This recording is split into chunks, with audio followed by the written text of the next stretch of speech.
Andhra Pradesh public service commission నిర్వహించిన group 2 పరీక్ష postal పాయింట్ల మీద రాష్ట్ర వ్యాప్తంగా అభ్యర్థులు ఆందోళన చెందుతున్నారు. నిన్న మొన్న కూడా అనేక చోట్ల ఆందోళన కూడా చేశారు. మరి కొంతమంది అభ్యర్థులు హైకోర్టును కూడా ఆశ్రయించారు. హైకోర్టు కూడా రోస్టర్ పాయింట్స్లో తప్పులు ఉన్నాయని వారు చెప్పడం అనేది జరిగింది.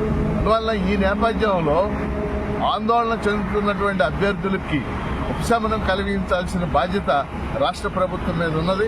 అందువల్ల రాష్ట్ర ముఖ్యమంత్రి గౌరవ చంద్రబాబు నాయుడు గారు, అలాగే ఉప ముఖ్యమంత్రి పవన్ కళ్యాణ్ గారు, అలాగే విద్యామంత్రి లోకేష్ బాబు గారు కూడా స్పందించి ఆ అభ్యర్థులను ఆందోళన చేస్తున్నటువంటి అభ్యర్థులను ఈరోజు వారి కార్యాలయాలకు పిలిపించి వాళ్ళకు ఉపశమనం కలిగించాలి.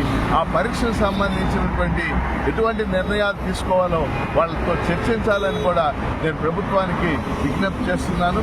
అభ్యర్థులు వేలాది మంది ఈ తీవ్రమైనటువంటి ఆందోళనలో ఉన్నారు. ఈ ఆందోళనకి ఉపశమనం కలిగించాల్సినటువంటి బాధ్యత రాష్ట్ర ప్రభుత్వం మీద ఉంది. రాష్ట్ర ప్రభుత్వ ప్రధాన కార్యదర్శిపై కూడా ఉన్నదని చెప్పేసి నేను తెలియజేస్తాను.